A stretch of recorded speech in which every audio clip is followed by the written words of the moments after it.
Muy buenas noches, caballeros, damas, a la charla de Learning SQL de la comunidad Data Engineering Latam. Quien les estará presentando en la noche de hoy es el founder de esta comunidad, que ya tiene, ¿cuánto? 18 meses, me parece, de haber sido creada.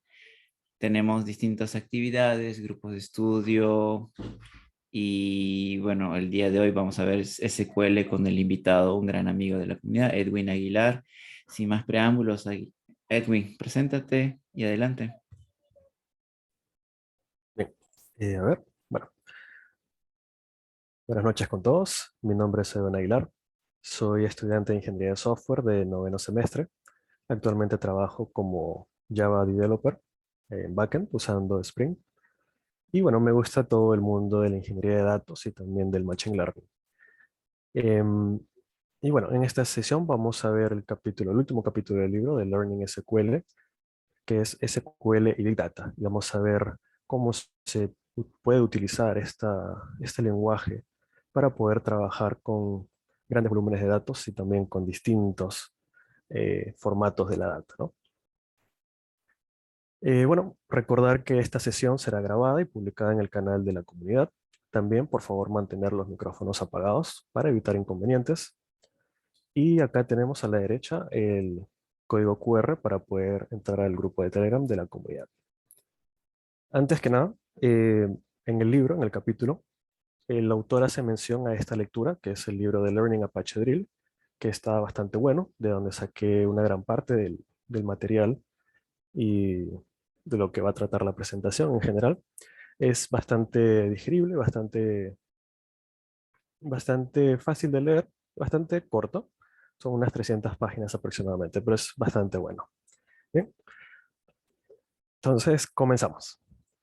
Así que, ¿qué es Apache Drill? Bueno, Apache Drill es un motor de consultas en SQL, el cual nos ha permitido poder conectarnos con distintas fuentes de datos para poder extraer esa información, utilizando una interfaz común, el cual es el lenguaje SQL. Ahora bien, para seguir hablando sobre este tema de los datos, es necesario hablar un par de cosas sobre la estructura de los datos, ¿no? Cuando nos adentramos al mundo del Big Data, podemos encontrar datos que están en tres tipos o en tres formas. Tenemos los datos estructurados, que son aquellos que nosotros podemos representar mediante alguna tabla o, claro, una tabla con columnas y filas para los registros, que es justamente como hemos venido trabajando hasta ahora con la base de datos MySQL, que justamente trabaja de esta manera. Tenemos los datos que son semiestructurados, donde estos datos tienen un esquema, pero es un esquema flexible. Por tanto, no puede entrar en lo que es una tabla, sino que permite datos anidados uno dentro de los otros, por lo cual puede tener múltiples niveles de anidamiento. En este caso encontramos, por ejemplo, los archivos XML y también los archivos de tipo JSON o aquellos que provienen, los datos que provienen de sensores. Y por último, podemos encontrar data no estructurada, que son aquellos datos los cuales no siguen un patrón o no tienen una forma de cómo nosotros poderlos meter en un esquema, por muy flexible que éste sea, ya que cada una instancia de este tipo de data puede ser totalmente distinta de otro. En este caso, tenemos los datos de tipo de texto, imágenes, videos y audio. ¿Ok? Ahora, para aquellos que no están muy familiarizados con los tipos de datos semiestructurados, que son XML y JSON, acá tenemos un breve ejemplo sobre cómo es la estructura de estos archivos. A la izquierda tenemos un archivo XML que trabaja con etiquetas para poder indicar cuándo comienza un dato y cuándo termina. Mientras que a la derecha tenemos un JSON que utiliza este esquema de llaves para indicar apertura y cierre, utiliza dos puntos para decir cuál es la columna, entre comillas, cuál es la clave y cuál es el valor que está asociada a esa columna. Utiliza corchetes para poder definir arrays o listas, que son agrupaciones de datos. Y como podemos ver en ambos casos, tenemos datos que están dentro de otros datos. De esta manera, con XML o con JSON pueden haber múltiples n niveles de anidamiento. ¿Ok? Ahora, los datos de tipo estructurados los trabajamos con bases de datos relacionales o bases de datos SQL. Por ejemplo, tenemos MySQL, que es la base de datos que se utiliza en el libro, pero también tenemos otras bases de datos como lo son SQL Server, tenemos Oracle y Postgre. En estas bases de datos, los esquemas con los que trabajamos son rígidos y son difíciles o hasta imposibles de cambiarlos. Sin embargo, si vamos al otro lado, donde tenemos las bases de datos no SQL, acá podemos encontrar que los esquemas son flexibles. Por ejemplo, en la izquierda, en una base de datos relacional o SQL, podríamos tener, por ejemplo, que un cliente puede tener dos campos, ¿no? Teléfono 1, teléfono 2. Si solamente tiene teléfono 1, la columna de teléfono 2 va a quedar vacía. Sin embargo, ese espacio está reservado en disco, por lo cual se está consumiendo a pesar de que no se esté aprovechando. Sin embargo, en las bases de datos relacionales puede darse el caso de que tengamos clientes con un solo teléfono o que tengan los dos teléfonos. Acá el esquema es flexible y puede adaptarse a este tipo de cambios, ¿no? Y acá tenemos, por ejemplo, la base de datos MongoDB, que es bastante popular en la actualidad. Tenemos Cassandra, que fue creado originalmente por Facebook, pero ahorita es un proyecto open source de Apache. Y también tenemos Apache HBase, ¿no? Estas son unas de las muchas bases de datos de cada tipo que existen. Ok, ahora ya habiendo hablado brevemente sobre los datos estructurados, semiestructurados, no estructurados, y sobre algunas de las bases de datos que se encuentran en estos mundos, vamos a continuar hablando sobre la herramienta de esta ocasión,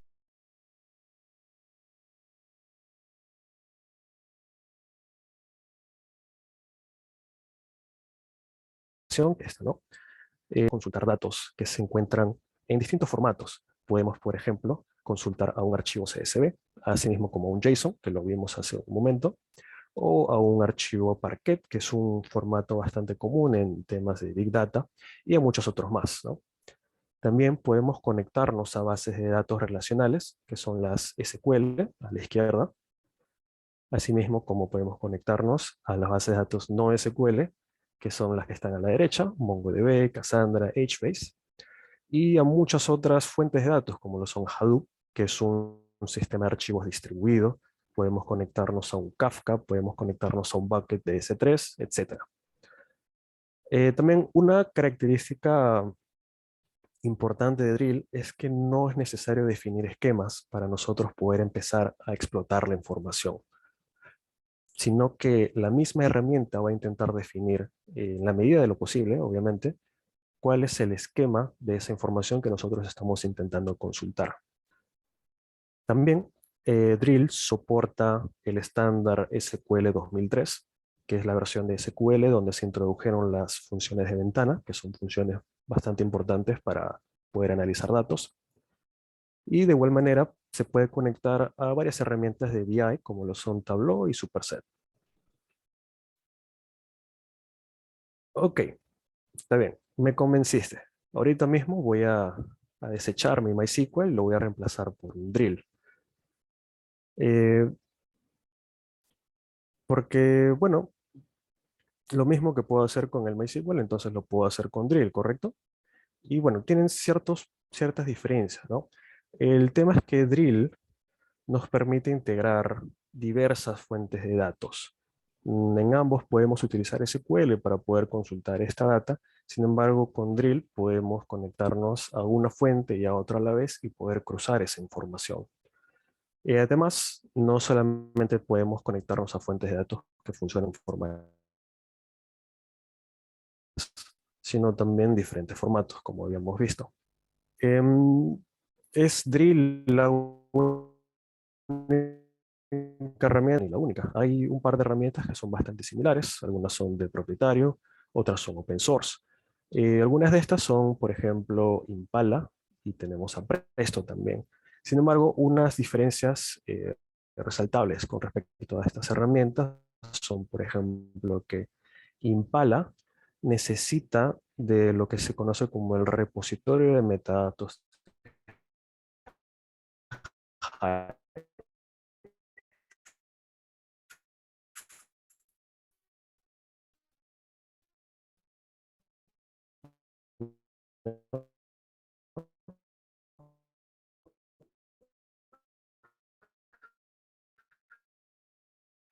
Para nosotros, esto descargamos, lo levantamos y listo.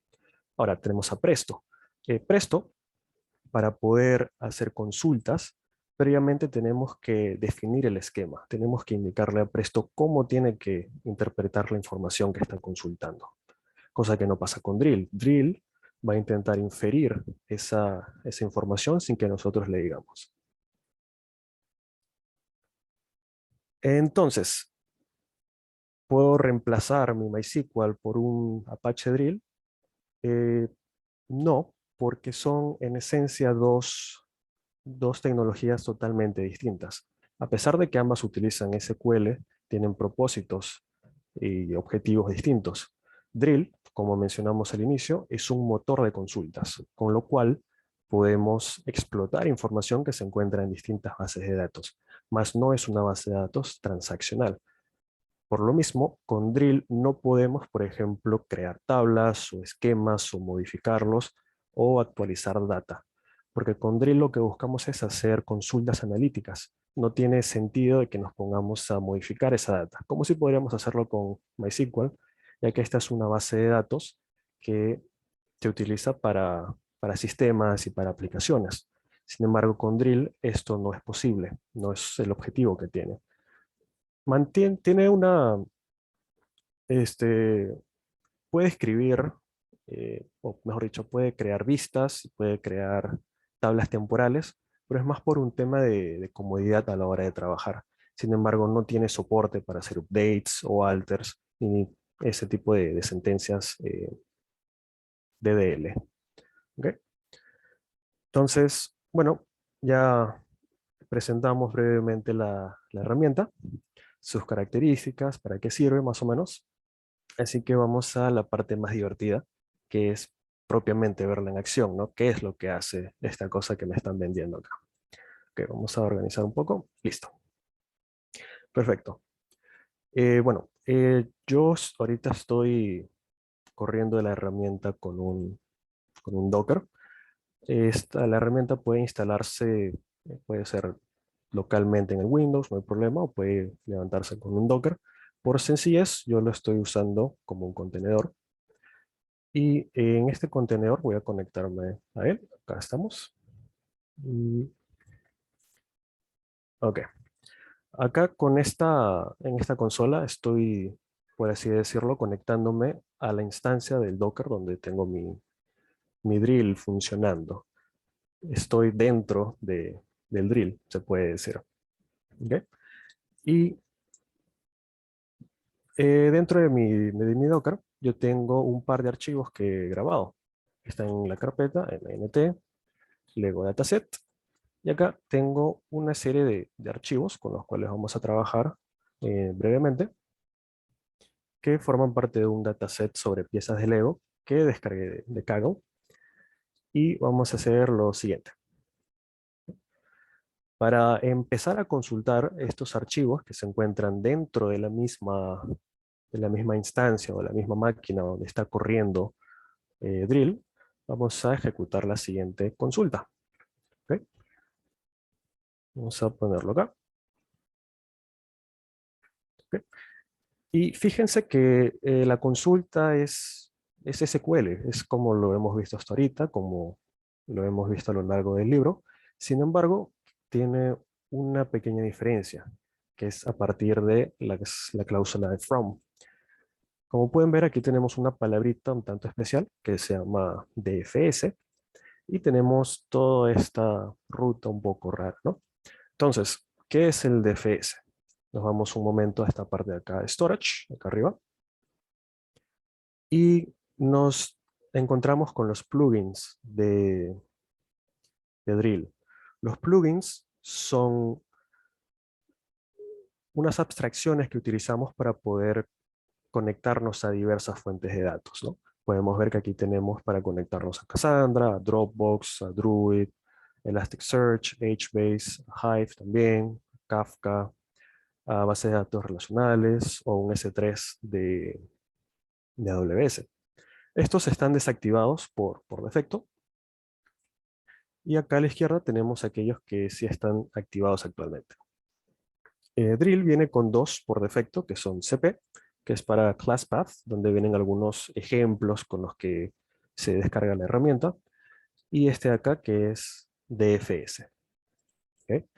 DFS es el, por así decirlo, el principal plugin. Este plugin nos permite a nosotros poder consultar datos que se encuentran dentro de la misma computadora donde está corriendo Drill, o también consultar datos a un sistema de archivos distribuido de Hadoop, el HDFS, ¿no? Lo que tenemos que hacer es usar esta palabra reservada drill, perdón, esta palabra DFS, punto, la ruta donde se encuentra nuestro archivo. ¿Okay? En este caso es, voy a agrandarlo un poco, es la ruta MNT, Lego Dataset, y dentro de esta ruta se encuentra un archivo CSV, ¿okay? Que es justamente lo que tengo acá dentro de la máquina donde está corriendo Drill. Acá tengo mi archivo parts CSV, correcto. Entonces, a partir del plugin DFS, yo voy a poder conectarme a los archivos que están internamente dentro de la misma instancia. Entonces, vamos a ejecutar esta query, a ver qué es lo que ocurre. Ok, vamos a ponerlo un poco más pequeño. Okay, listo. Y bueno, acá tenemos el resultado de nuestra query, ¿no? Acá podemos ver que tenemos una columna que se llama columns. Tenemos los datos, las filas, que tienen una forma de arreglos. Sin embargo, si nos fijamos en la primera fila, dice part num, name y part cat ID, ¿no? Lo cual se asemeja como si fuera la cabecera de un archivo CSV. Entonces, ¿qué está pasando con este archivo? Habíamos dicho de que drill intenta inferir el esquema de los datos, ¿no? Sin embargo, cuando no puede lograrlo, por cualquier motivo, eh, el resultado se muestra como a continuación. Una sola columna, que se llama columns, y todos los datos agrupados en forma de una lista. Entonces, ¿qué es lo que ha ocurrido acá? ¿Dónde está el esquema? ¿No? Si tanto habíamos hablado del esquema. Lo que pasa es que el archivo al que nosotros consultamos es un archivo CSV. Y por defecto, Drill toma como que los CSV no tienen cabecera, no tienen las columnas en la primera fila, sino que la primera fila es de frente data. ¿Okay? Para poder nosotros indicarle a Drill de que la primera fila es efectivamente la cabecera, tenemos que cambiar la extensión a CSVH. ¿Ya? Entonces, vamos a probar esto. Claro, justamente si nos vamos al plugin de DFS, vamos a ver, Storage, a DFS, le damos Update para ver las configuraciones. Bajamos, bajamos, bajamos. Nos encontramos acá, donde dice CSVH. ¿Okay? Los archivos CSVH incluyen esta opción de acá, que es Extract Header True, el cual indica a la herramienta de que la primera fila es la cabecera. Sin embargo, los archivos CSV normales no tienen esa opción, por lo cual la primera fila la toma como si fuera de datos. Así que si nosotros ahora probamos con el mismo archivo, pero con la extensión CSVH, que acá lo tengo también, tengo la parts CSVH, vamos a probar esta consulta de acá. ¿Ok? Le damos ejecutar. Y ahora sí nos muestra propiamente el esquema del archivo. Nos muestra la separación por columnas. Ha identificado correctamente que la primera fila es la cabecera del archivo y los demás los toma como la data, ¿no? Entonces, ahora sí, hemos realizado nuestra primera consulta en Apache Drill con éxito. ¿Ok? Entonces, si volvemos acá a la parte de query, habíamos dicho de que todas las consultas en Drill se hacen a partir de un plugin, ¿no? En este caso es DFS para los archivos que están dentro de la misma computadora. Y tenemos que pasarle la ruta donde se encuentra ese archivo. Sin embargo, creo que podemos estar de acuerdo de que estar escribiendo esta ruta todo el tiempo, pues resulta tedioso y también es propenso a errores. Es por eso que Drill nos provee de una característica que se llama los workspaces. Los workspaces es una forma de darle un alias a estas rutas dentro de la computadora. Podemos ir a la parte de storage. Vamos a DFS, a Update, para ver la configuración del DFS. Y justamente acá encontramos donde dice Workspaces. Aquí yo creé un workspace que le puse el nombre de Lego. Y dentro Lego tiene el valor de location, MNT, Lego Dataset, que es justamente la ruta de donde yo estoy llamando a mis archivos. Y bueno, también tiene un par de parámetros de configuración. Entonces, en vez de yo tener que escribir cada vez que quiera llamar a estos archivos la ruta completa, simplemente puedo utilizar el workspace que he creado como un alias para esa ruta y debe producirme el mismo resultado. Vamos a probarlo. ¿Okay? Acá, por ejemplo, tenemos de igual manera el plugin. Siempre tiene que ir el plugin. Es fundamental para poder hacer las queries. Pero ahora ya no tenemos la ruta exacta donde se encuentra el archivo, sino que estamos utilizando el workspace. E internamente el workspace va a, a indicarle dónde es que está ese archivo, ¿no? Lo que sí tenemos que poner de igual manera es el nombre del archivo con su extensión. Si ejecutamos esta consulta, pues vemos que nos produce el mismo resultado, pero ahora no tenemos que preocuparnos por estar copiando una y otra vez esa ruta y con la probabilidad de que nos equivoquemos. ¿Okay? Entonces, para eso sirven los workspace. También tienen un par de configuraciones extra con los cuales podemos, por ejemplo, habilitar que ese espacio sea escribible, es decir, que le podamos crear tablas temporales o vistas para poder guardar alguna información y demás, ¿no? Ok.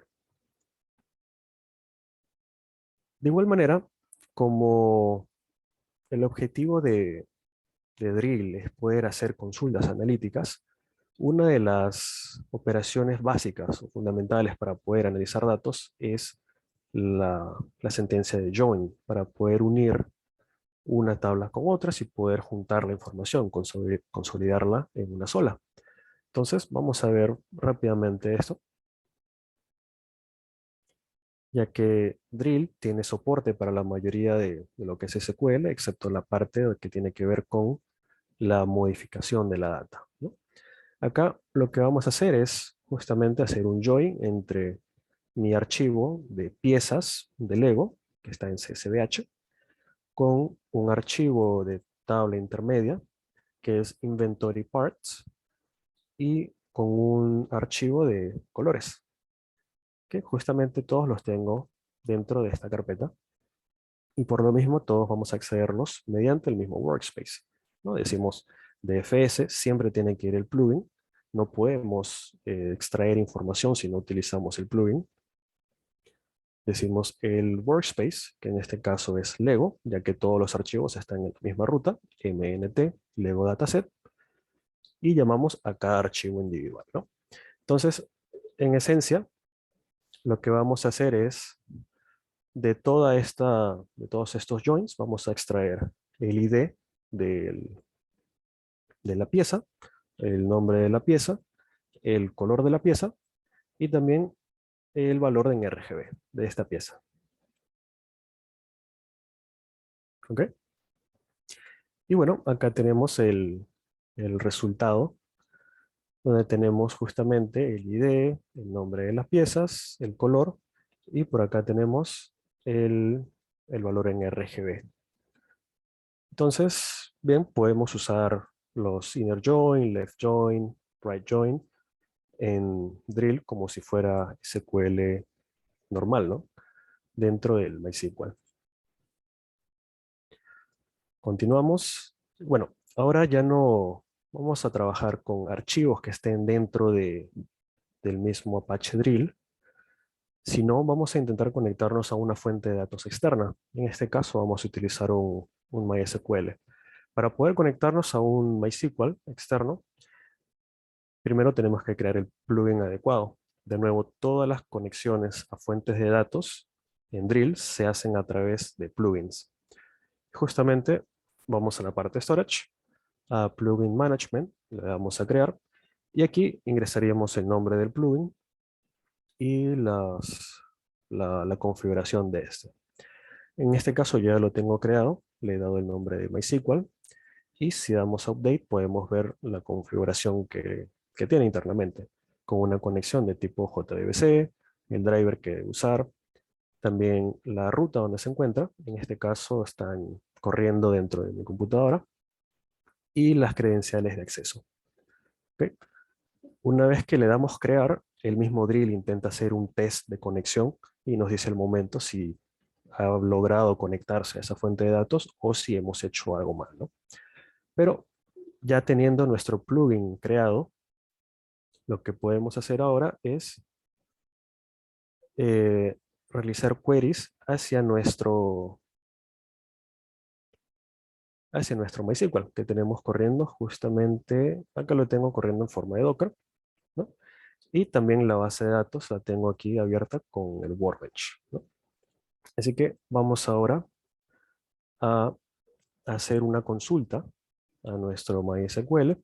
En este caso, estoy utilizando la base de datos Aquila, que es una base de datos sobre renta de películas, alquiler de películas, al estilo de Blockbuster, donde tenemos, si nos vamos al MySQL propiamente, tenemos actores, tenemos direcciones, categorías, películas, clientes, locales, etcétera, ¿no? Entonces, vamos a copiar este query de acá y vamos a intentar ejecutarlo desde la herramienta. De nuevo, lo que es más importante acá es utilizar el plugin correcto para conectarnos a la fuente de datos que deseamos. En este caso, estoy usando el de MySQL que creé con los detalles de la conexión hacia la base de datos de MySQL, ¿no? Eh, Siguiente es el nombre de la base de datos, que es Sakila, acá la podemos ver. Y luego el tercer valor es el nombre de la tabla a la cual nosotros estamos consultando. En este caso es la tabla de películas.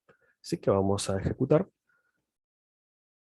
y podemos ver que nos regresan los datos propiamente, ¿no? Pero vamos a ver, de repente nos está mintiendo la herramienta, ¿no?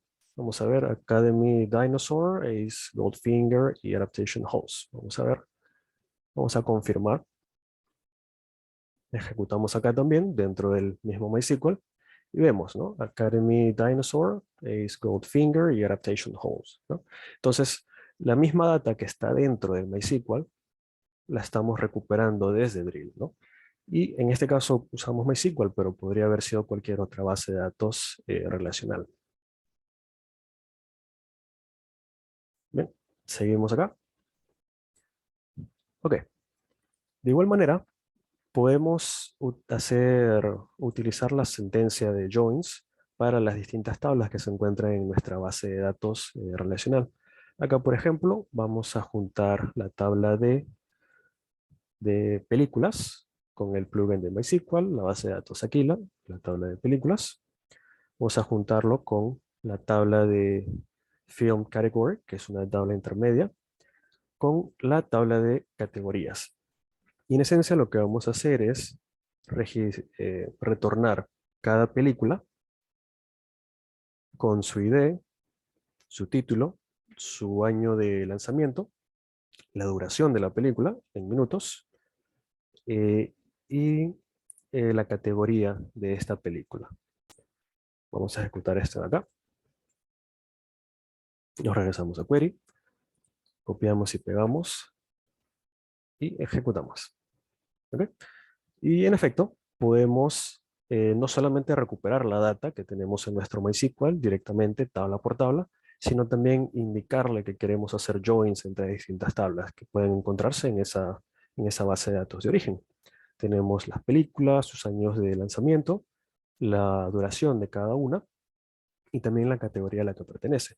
Documentales, de horror, familia, extranjeras, de comedia, etcétera. Y una de las cosas que les había comentado al inicio de la presentación era de que Drill tiene soporte a las funciones de ventana. ¿Ok? Las funciones de ventana son unas funciones que te permiten particionar tu data según algún criterio y dentro de esas mismas particiones aplicar ciertas funciones para poder obtener alguna información, algún insight sobre las características de esa partición. Por ejemplo, lo que vamos a hacer en este caso es, en base a la misma query anterior, que me daba las películas, su duración y su categoría, vamos a utilizar dos funciones de ventana. La primera se llama rank, que lo que hace es generar un ranking básicamente de 1, 2, 3, en donde vamos a poder ordenar nuestras películas según algún criterio. La partición que vamos a escoger para agrupar nuestros datos es la categoría. En este caso es c.name, que si lo vemos acá arriba es categoría, solo que este alias de category no podemos utilizarlo eh, acá, porque básicamente no existe en este punto, ¿no? Si recordamos el orden de ejecución de las sentencias SQL, los alias no existen hasta que se ejecuta todo la sentencia select. Entonces, si utilizáramos category acá, daría error. Así que tenemos que llamarlo por su nombre original.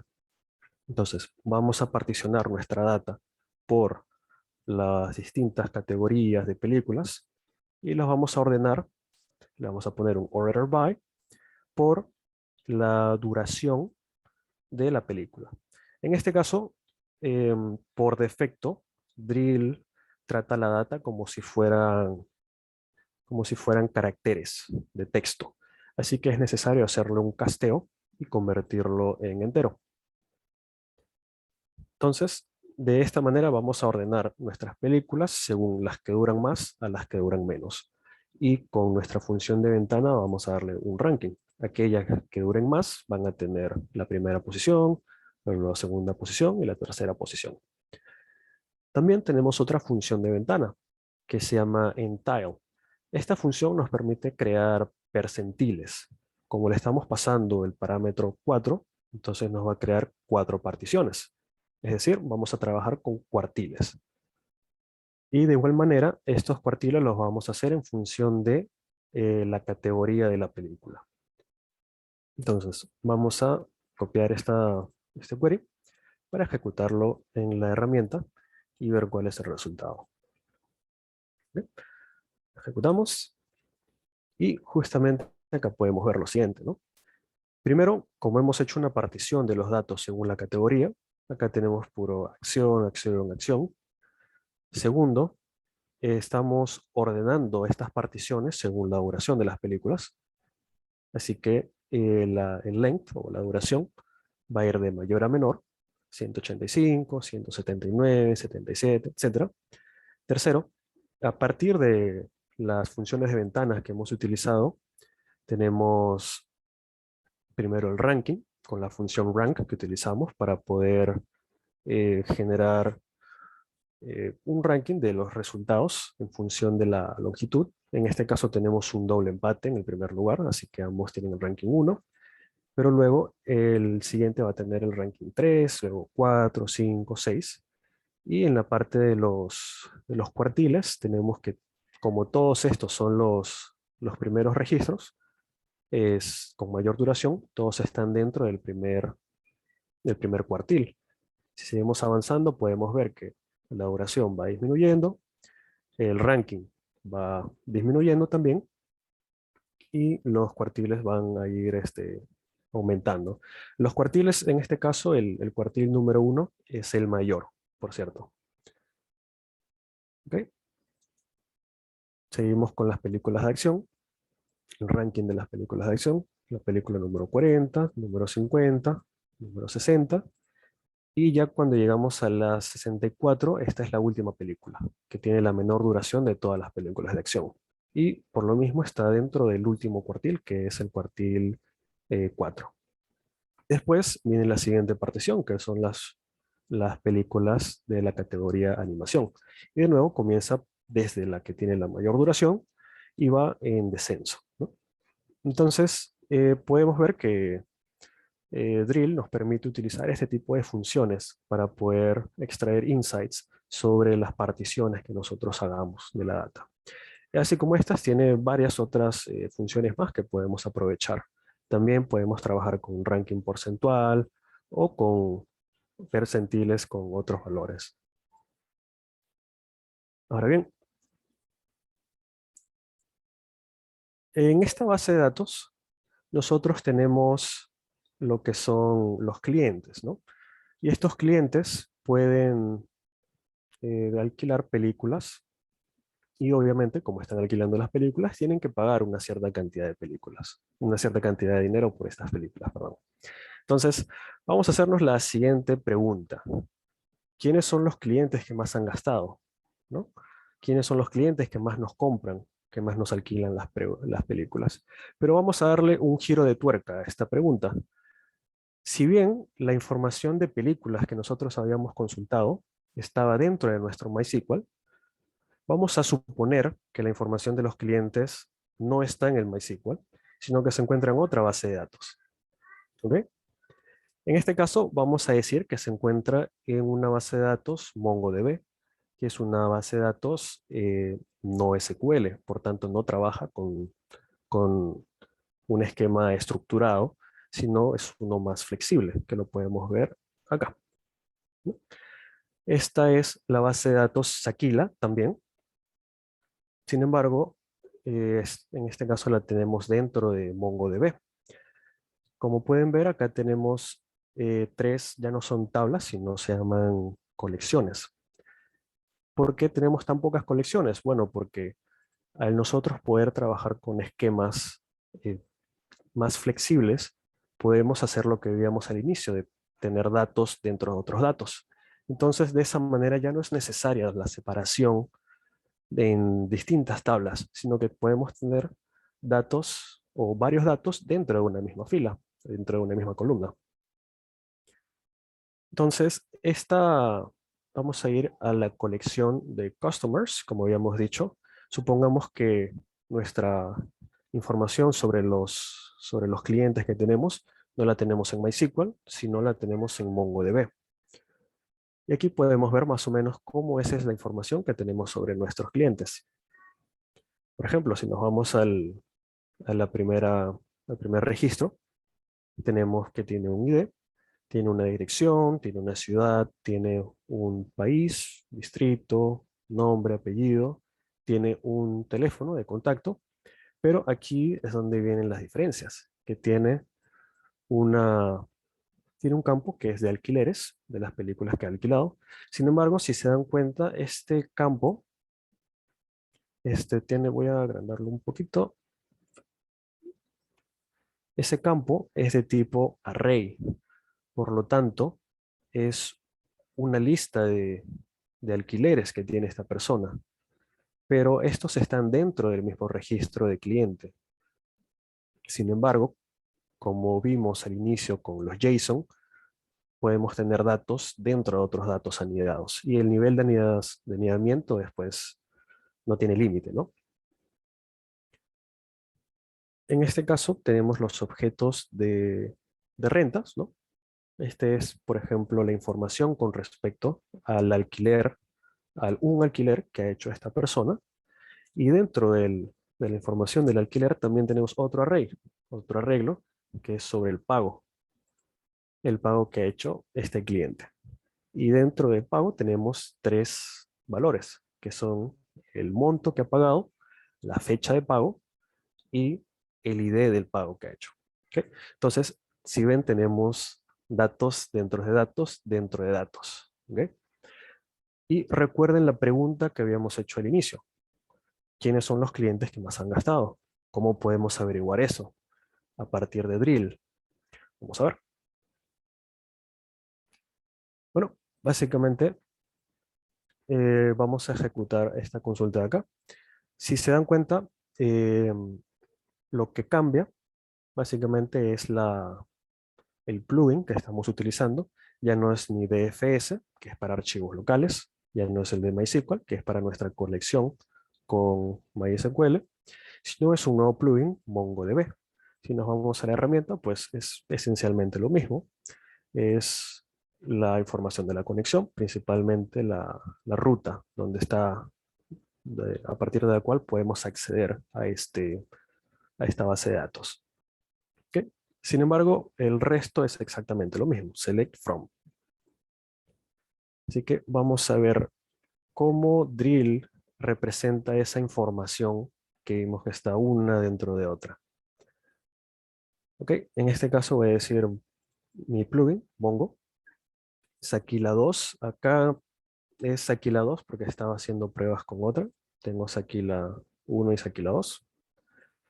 Y luego tenemos la colección o la tabla, ¿no? Que es la tabla de clientes.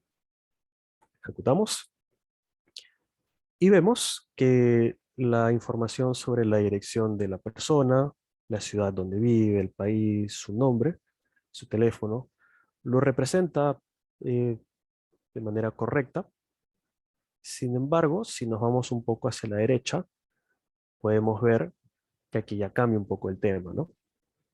Aquí es donde está la parte de los alquileres que ha hecho este cliente.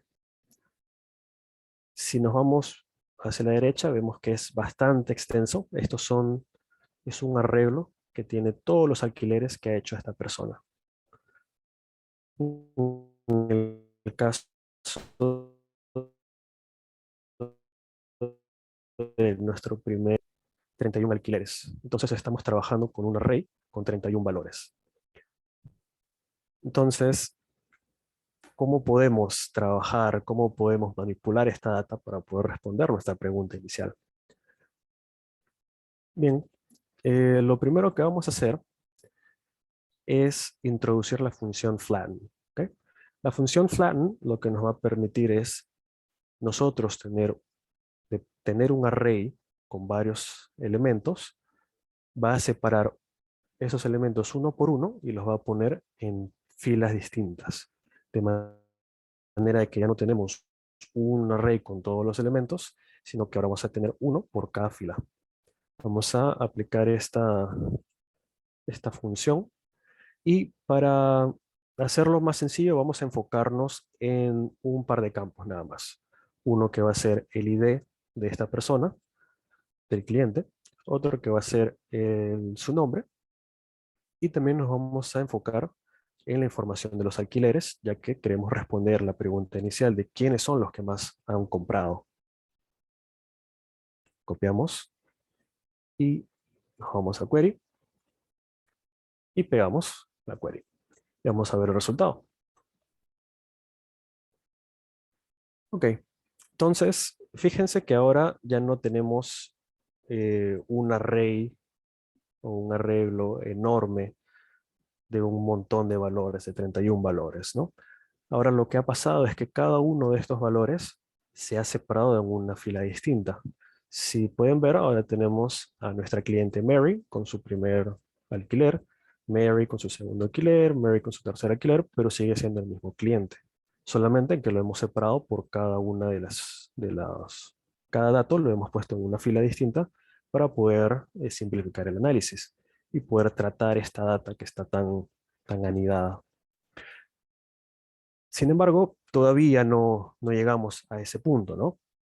Lo que queremos es, desde nuestro objeto de renta que tenemos acá, ya pudimos separarlo uno por uno. Efectivamente, ahora tenemos la renta 0, la tenemos en una fila, la renta 1 la tenemos en otra fila, la renta 2 en la siguiente fila. Sin embargo, queremos entrar acá, en este atributo de payments. Y dentro de payments queremos acceder al atributo de amount. Entonces, ¿cómo procedemos? Bueno, lo que vamos a hacer es utilizar las subconsultas, ¿no? La manera que tiene Drill de poder tratar con distintos niveles de anidamiento es a través de las subconsultas. Entonces, vamos a ir construyendo cada query a partir de la siguiente. Si se dan cuenta, esta query de acá adentro es la misma que acabamos de realizar, donde tenemos el ID de la persona, su nombre, y tenemos eh, cada una de sus alquileres, pero separados por filas, con la función flatten. Ahora, esta lo vamos a utilizar como una subconsulta para poder acceder al campo que está anidado internamente dentro de sus objetos de alquiler. Cuando nosotros generamos nuestra subconsulta, tenemos que darle un nombre. ¿Okay? En este caso, a nuestra subconsulta le vamos a dar el nombre de flat, ¿no? Ya que hemos aplanado nuestro array. Y para nosotros poder acceder a los campos que están internos dentro de toda esa estructura anidada, tenemos que hacer lo siguiente. A partir de la tabla, ¿no? En este caso es flat, nuestra tabla flat, vamos a llamar a la fila, perdón, a la columna rentals, que es donde está toda, a ver, claro, a la columna rentals, que es donde está toda esta estructura anidada. Y a partir de esa columna vamos a indicarle qué campo internamente queremos llamar. En este caso es el de payments, para poder acceder a ese objeto anidado de payments. Entonces seleccionamos la consulta y vamos a ver en qué resulta. ¿Okay? Ejecutamos y ahora podemos ver que ya no estamos a nivel del objeto de alquiler, que es este de acá, sino ahora hemos obtenido los datos del campo de payments. Sin embargo, este payments es a su vez un, es un arreglo, es un array. Y eso podemos verlo en cómo se presenta esta data, ¿no? Tiene los corchetes que nos indican que es un arreglo. Entonces, al ser este un arreglo, pues tenemos que repetir el proceso que habíamos hecho anteriormente, de utilizar la función flatten para poder separar cada uno de los registros que están dentro de nuestro arreglo. Así que vamos a continuar con eso. Ahora, lo que ha cambiado acá es que efectivamente utilizamos la función flatten para poder deshacernos de ese array, que lo único que hace es complicarnos el análisis. Ejecutamos y vemos que el array se ha aplanado. Sin embargo, como ese array solamente contenía un valor, pues no cambia mucho el resultado, solamente desaparece los corchetes, lo cual nos indica de que ahora esta fila propiamente sí tiene un valor único, se puede decir, ¿no? Entonces ya estamos casi, ¿no? Ya casi llegamos a nuestro preciado amount para poder calcular quiénes son los clientes que más han gastado. Entonces, habíamos dicho de que para nosotros poder acceder a esos campos que están anidados, tenemos que hacer subconsultas. Y justamente como tenemos nuevamente una estructura que está anidada, tenemos que recurrir a las subconsultas. Así que vamos a realizar lo siguiente. Toda esta Toda esta consulta que acabamos de hacer se va a convertir ahora en una subconsulta de una nueva consulta que vamos a realizar, ¿no? Acá podemos verla. Esta es la consulta que habíamos hecho hace poco. Vamos a asignarle un nuevo nombre. Vamos a ponerle el nombre Nested. Y a partir de Nested vamos a entrar a la columna Payments, que es la que tenemos acá, columna Payments. Y dentro de Payments nos interesa el, el campo amount, es el que tenemos dentro acá. ¿Okay? Entonces, en teoría, si ejecutamos esta consulta, deberíamos poder acceder a ese campo que se encuentra anidado. Vamos a ver. Ejecutamos. Y como podemos ver, tenemos el monto que ha pagado nuestra cliente Mary por cada uno de sus alquileres. Tenemos Mary, ha pagado tanto en su primer alquiler, luego en su segundo alquiler ha pagado esta cantidad, en el tercer alquiler ha pagado esta otra cantidad. Entonces ya estamos a punto de responder nuestra pregunta, ¿no? Pero el, el recorrido hasta acá de poder aplanar esos arrays, esos arreglos, y luego de poder acceder a esas estructuras anidadas, es lo que nos ha permitido poder llegar a este campo. De otra manera, no habríamos podido haberlo hecho sin las herramientas que nos provee Drill. Así que para responder nuestra pregunta, vamos a hacer una agrupación por el ID de la persona y por su nombre, y vamos a sumar todos los montos que ha pagado la persona. De esta manera vamos a poder calcular cuánto ha gastado esta persona en alquileres de películas. De igual manera, eh, recordar que todo esto se hace a partir de las subconsultas, una subconsulta tras otra subconsulta, para poder acceder a esos distintos niveles de anidamiento que tienen nuestros datos. Entonces, seleccionamos, copiamos y ejecutamos. ¿Okay? De nuevo, todos los datos por defecto, Drill los trata como texto. Eso se puede configurar en las opciones acá arriba. Sin embargo, lo dejé así por defecto y en cuyo caso es necesario castear nuestros valores a ya sea a enteros o a doubles para poder utilizar las funciones de suma, de promedio, desviación estándar, etcétera, ¿no? Entonces, ahora con todas nuestras subconsultas tras subconsultas y nuestra agrupación por ID de cliente y por nombre, ahora vamos a poder ver cuánto ha gastado cada cliente realmente, ¿no? Y vamos a ordenarlo por el total amount, que es el total de todo lo que ha gastado esta persona. Entonces, nos resulta de que este cliente Carl, con el ID 526, es la persona que más ha gastado o más ha alquilado, ¿no? Con 221 unidades de dinero. En segundo lugar, tenemos a Eleonor, luego a Clara, luego a Ronda, etcétera, ¿no? Entonces, respondimos la primera pregunta, ¿no? ¿Quiénes son los clientes que más han consumido, que más han pagado? Tenemos acá nuestra lista de los 10 mejores clientes, se podría decir, ¿no? Sin embargo, ¿qué tal si ahora nos preguntamos, ok, estos son nuestros mejores clientes, ¿no? Pero ¿cómo podemos contactarlos? ¿Cómo les enviamos alguna promoción, algún descuento, ¿no? Algo para premiarlos por ser tan buenos clientes. Entonces, si se dan cuenta, en, en la base de datos que yo tengo en MongoDB, tengo su número, ¿no? Pero ¿qué tal si yo quiero enviarle un correo a estos clientes? En esta parte no lo tengo. No tengo esa información sobre mi cliente. Pero en mi base de datos que está en MySQL, sí lo tengo. Si vamos acá a Customers, tengo justamente una columna que es sobre el email de las personas.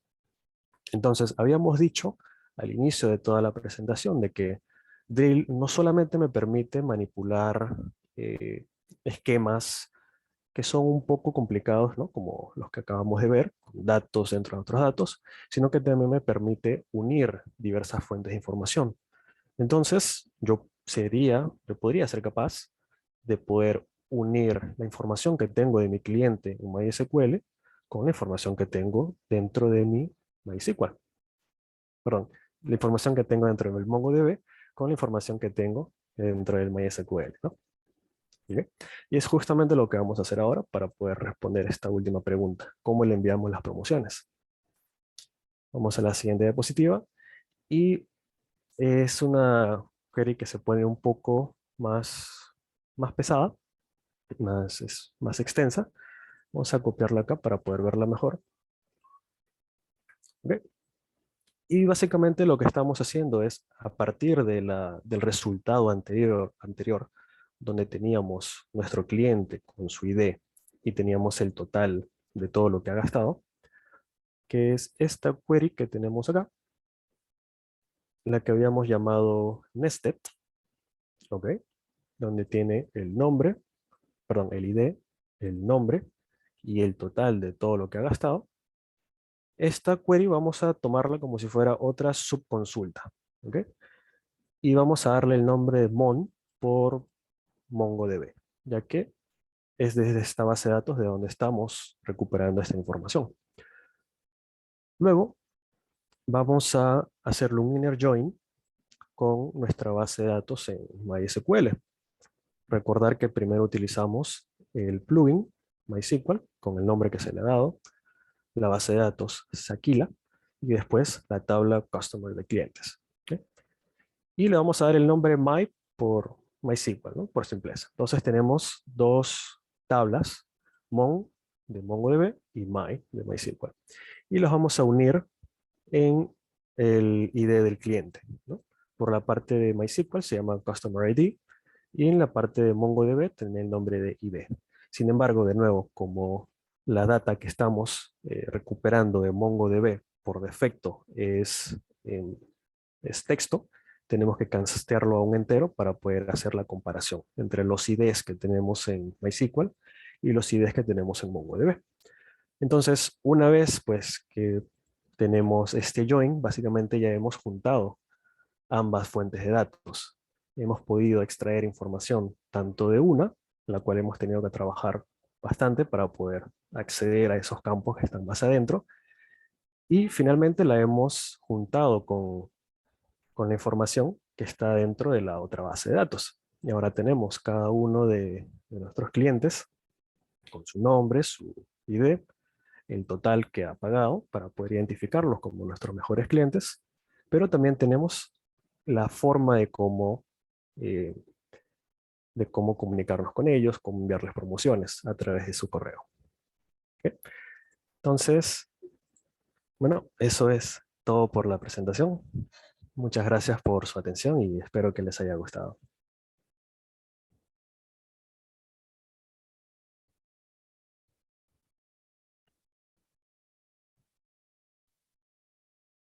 Ok, muy buena tu presentación, Edwin. Me ha encantado, he aprendido muchísimo. No sé si tenemos comentarios en el chat o si desean pueden prender sus micros y hacerlas al expositor.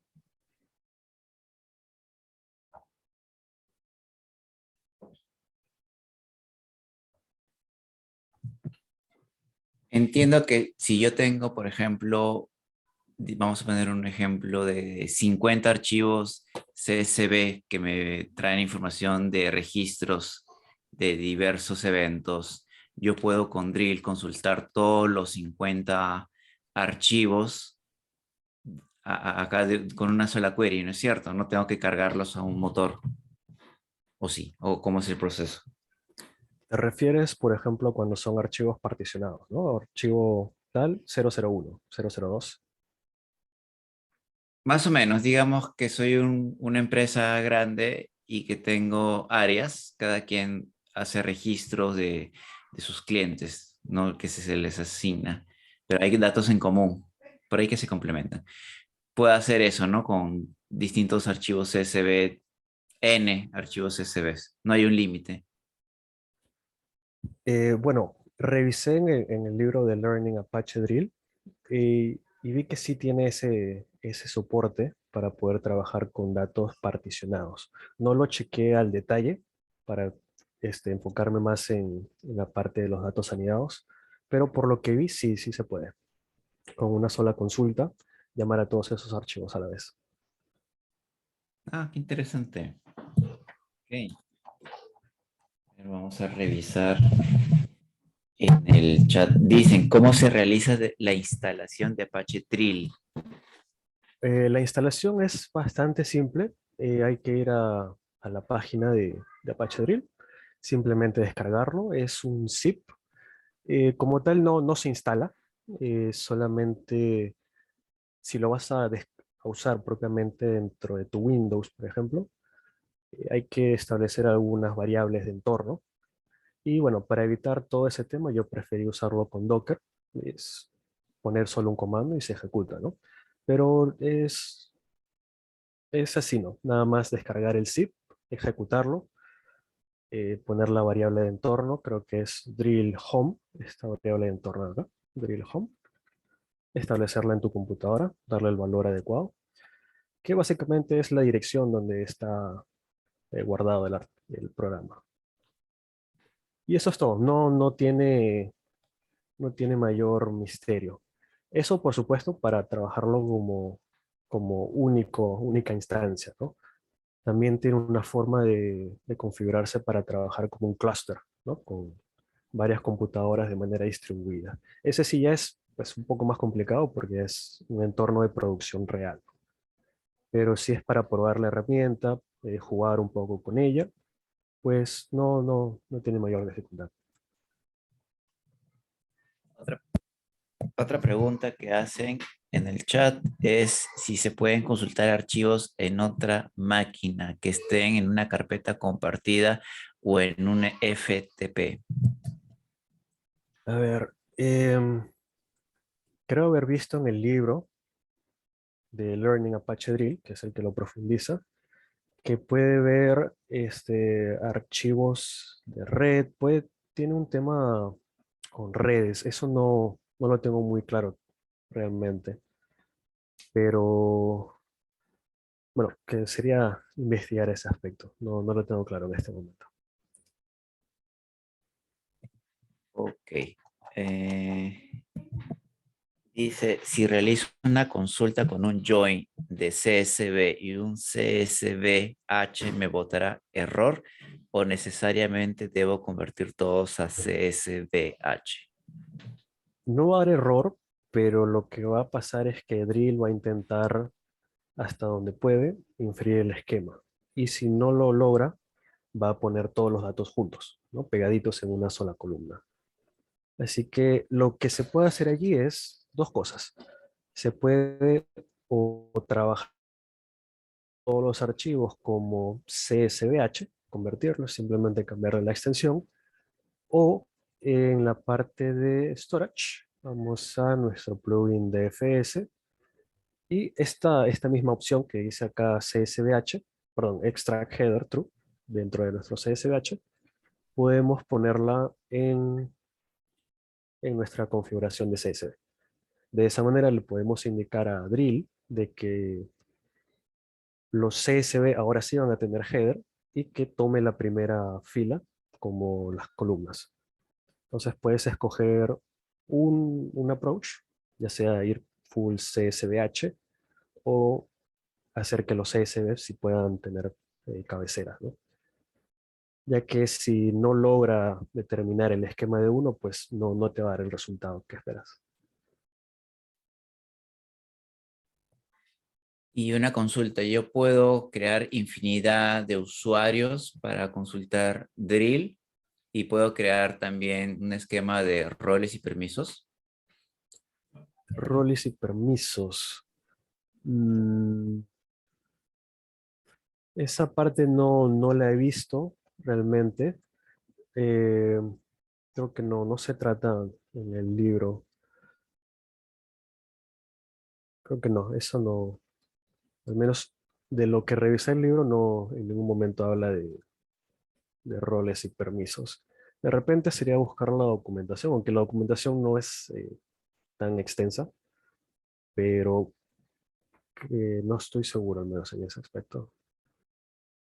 De acuerdo. Y otra pregunta, ¿habrá una versión de paga de Apache Drill o alguna empresa que, así como existe un Databricks que corre a Spark o ay, ¿cómo se llama el otro? No, así similares, las versiones empresariales de los proyectos open source. En Drill, ¿sabes si hay uno similar? Que yo sepa, no. La herramienta se lanzó en 2015 y hasta ahorita sigue así, ¿no? Como una herramienta, eh, digamos, suelta, que uno puede usar por su propia cuenta. Sería levantar una instancia en un servidor, instalar la herramienta y utilizarla a partir de allí. pero hasta donde sé no hay alguna versión empresarial de Apache Drill. Por el momento, ¿no? De repente eso cambie en el futuro. Correcto. Y otra consulta, ¿yo puedo almacenar mis queries en algún sitio dentro del entorno? Se pueden crear vistas o tablas temporales para poder salvar las queries que hayas hecho. Esa es parte de la funcionalidad limitada que tiene en cuanto a la escritura, ¿no? Más allá de eso, no permite guardar propiamente datos o consultas, pero da esa facilidad a través de vistas y de tablas temporales. De acuerdo. Entonces, creo que no tenemos... Ah, sí hay otra consulta. Dice, ¿se puede realizar anidamiento en XML? En XML no lo he probado. eh, mm, XML, O sea, si uno fue JSON, que es lo que nos explicaste, claro, ¿cierto? O Array, pensaría que sí, ¿no? O sea, esta herramienta está hecha para ese tipo de data semiestructurada. claro. Pensaría que sí. Al menos en el libro habla de datos separados por caracteres, ¿no? Los CSV, CSVH. Luego habla de datos anidados, pero trabaja exclusivamente con JSON, ¿no? Entonces, al menos por esa parte no vi XML que hubiera, pero puede que haya. No estaría seguro ahí en ese caso. Muy bien. Bueno, no tenemos más consultas, solamente muchos agradecimientos de los asistentes que te están ahí felicitando por tu presentación. De verdad, muy genial. A mí me ha encantado y he aprendido un montón esta noche. Eh, bueno, vamos a dejar la charla hasta acá, sin antes hacerles recordar que nos sigan en las redes que tenemos en el LinkedIn, se unan al Telegram, al Twitter y que pasen la voz sobre lo que venimos haciendo para llevar conocimiento de calidad a, a buen precio, ¿no? O sea, todo gratis. Porque todo esto, todos nos beneficiamos, porque en algún momento tú tienes que estudiarlo o te tocará trabajar con esto, ¿no? Si podemos estudiar en grupo, es más divertido la experiencia, ¿no? Como en una hora hemos conocido una herramienta muy interesante y muy útil que podemos proponerlos en nuestros trabajos. ¿Sí? Así que anímense a inscribirse en las demás charlas que vayamos a organizar para, para también practicar temas de ser buenos ponentes, el public speaking y demás, y de paso nos hacemos virales, ¿no? Al amigo Edwin ya lo hemos transformado en toda una celebridad estos días. Listo, pues. Muchas gracias, amiguitos.